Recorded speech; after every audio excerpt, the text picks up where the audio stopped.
Good evening. Hi, I'm Mary Jane Brixa from Linus Publications, and today we're going to take a look at Elon Musk's chart.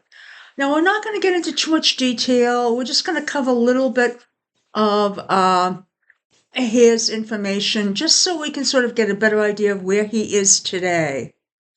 So, here is his chart right here, and a few things I want to talk about. First, he has his sun in Cancer. He has his ascendant in Cancer, and he also has Mercury in Cancer. So he has quite a bit of Cancer in his makeup. Now, if you look at him and think of what a Cancer is like, he's not really exhibiting a lot of the characteristics that you would associate with a Cancer. And that's because Uranus is pretty strong in his makeup. But he does have, a preference for home. The family is a big deal with him. So the Cancer is coming through. So a few things that we're going to look at here is, number one, let's take a look at his Mercury. It's sitting right at literally his ascendant. So what is that going to do for him? Well, one of the things it does is it does make his mental competence very much on show as part of his personality. And that's very apparent. What happens is that he can enthrall his crowds, his workers. He can get them to work many hours and to sleep at his companies. So he especially has this ability to sort of like be a Pied Piper to younger males. Now, this also gives him a little bit of preoccupation with himself. So, on his thought processes, yes, he is very visionary, but it's also from his perspective. Now, we can also identify that he has an effective delivery. As I mentioned, he's a Pied Piper in many cases to younger men, especially men that are working in his companies, the programmers that will work all hours and sleep in his companies. Now, he's also, because of the Mercury being so close to the ascendant, it's also, he's bright, he's witty, so he does have a way with words. So this is a big factor when we look at Elon Musk. What do we see? His ability to make, or I don't want to say twist the truth, he's not twisting. What he may be doing is just bringing out what backs up his view of what is going on. So let's take a look at another piece here, and that's his Venus, which happens to be in Gemini. And we're going to take a look at Mars, which happens to be in Aquarius. Now, both of these are in air signs, and air signs can be somewhat detached. Now, so that means that in his relationships, social relationships, close relationships, he may be somewhat detached. Not, sort of flirty, more socially engaged rather than emotionally engaged. So that's something that happens when you have a lot of air signs in some of this, and it's not bad, it's just what it is. Now, the Venus and the Mars are in what's called a trine angle, which means they work well together. And that means that, he's very energizing. He's able, his social relationships are probably good, even though we don't tend to see that much of them. But again, they're sort of on a level of the social engagement, meaning flirty, the bantering. So it's a different type than for example, a fire sign would be, or an earth or a water sign. Now let's take a look at another angle here, and that's Saturn, which is restrictions, actually opposing both Neptune and Jupiter. Now, what happens with this is that when you have Saturn and Jupiter opposing each other, there's always a lot of pressure. It's an opposition, which means there's a lot of conflict. And he seems to thrive. He's sort of like Trump, where he thrives on conflict. He's also thriving on conflict here. So he's able to sort of, be, again, a little bit easy about the restrictions and being able to deal with that. Now, Saturn is also opposing Neptune, and that's right over here. And what that causes is sometimes sort of like a martyr complex. Oh, everyone's against me. But we're not seeing too much of that. What we're more seeing is that he thinks he's the answer to everything. So he feels that his answer that he gives is the answer. Now, one thing about Saturn and Neptune being in this type of configuration, sometimes people have unresolved issues, like everyone does, with their past. But in this case, sometimes it's irrational fears that come up. It could also indicate issues with drugs, which we sort of know or suspect that, he partakes of things that, have been banted about the ketamine. Now, so that is sort of like irrational, possibly. Now, Jupiter and Neptune are close together here, meaning that they're conjuncting. So it's an emphasis. Now, that means things like his irrational fears, his unrealistic expectations sometimes get sort of blown out because of Jupiter. Jupiter makes things just bigger, gives more opportunities. But on the flip side of that, it can also make him very idealistic. It can also make him see where the future could be. Could also give him the visions of what he wants to accomplish. So this, while it has its down points, also has its up points. So let's take a look at what's happening with him right now, and that's with something called the transits. And we'll take a look at that. So what we have here is the inner ring is still his natal chart. The outer ring is the transits. And all these little notes are notes to myself as to what I want to mention. Now, first off, what we have is right over in this area, we have Saturn, and that's a planet of restrictions. That's actually going to be moving into the 9th house. Now, what that means is that right now it's in the 8th house, so he might be having some issues with financial money that he gets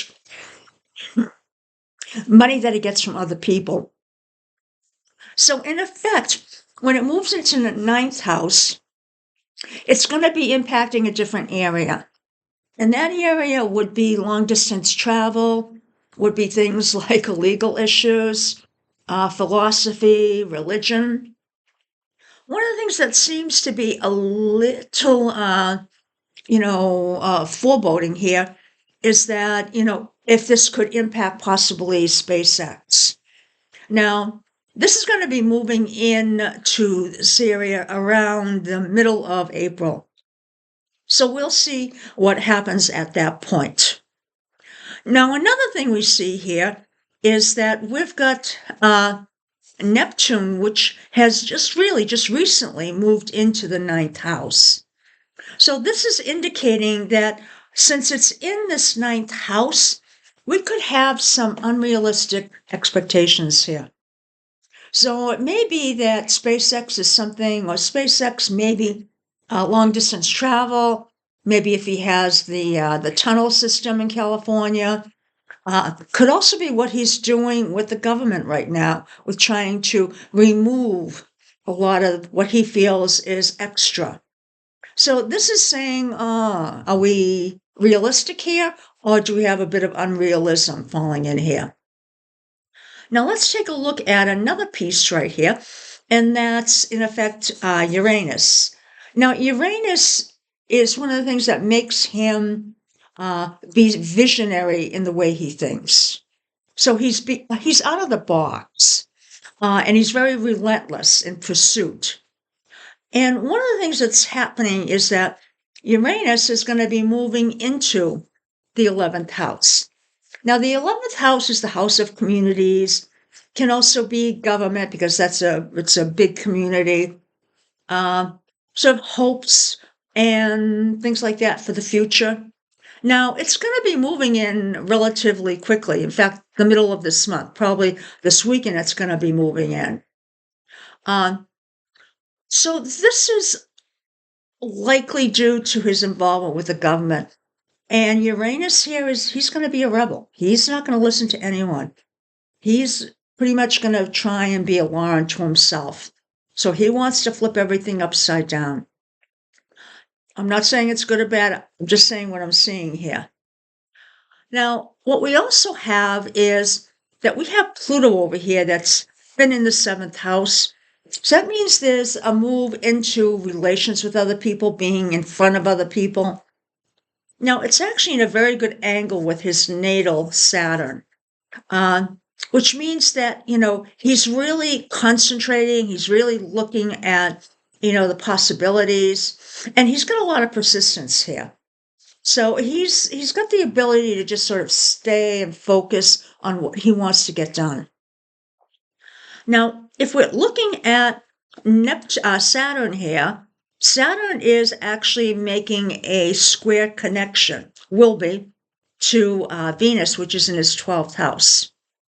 Now, this really is going to impact possibly his finances, possibly his home environment.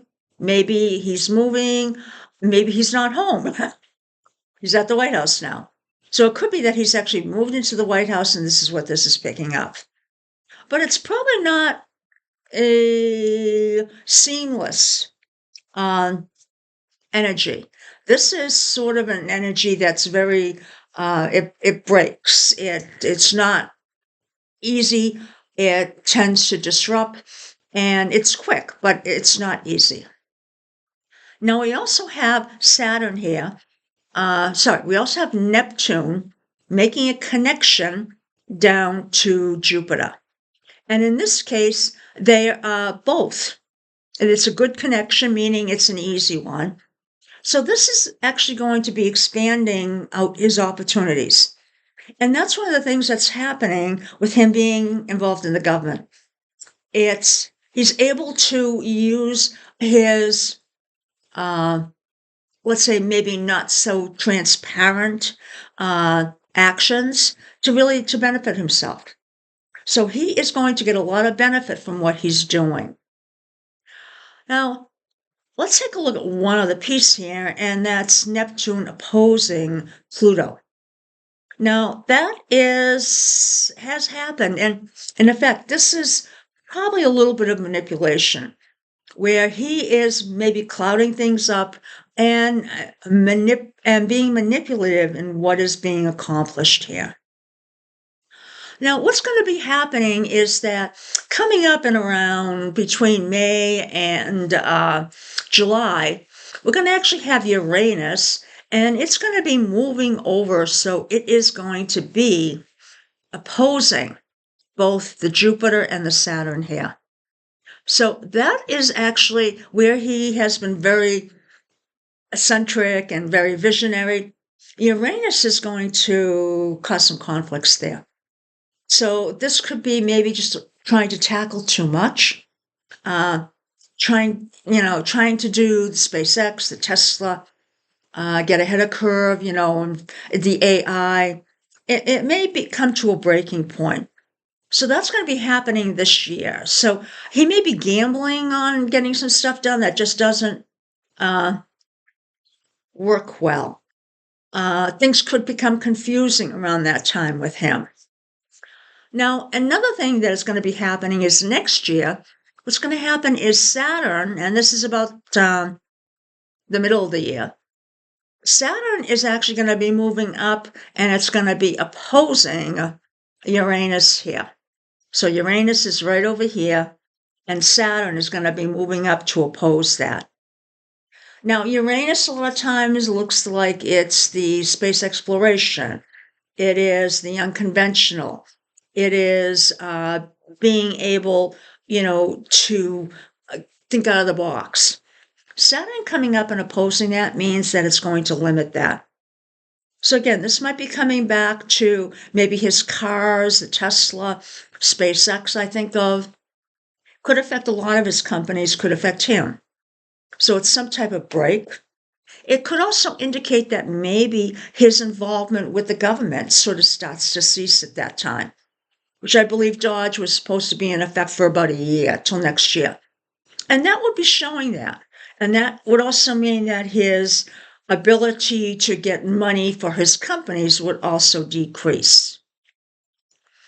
So what we'll do is we'll come back in a few months and we'll see where this is, whether some of the things I've talked about happen or not. Otherwise, have a great evening. Bye now.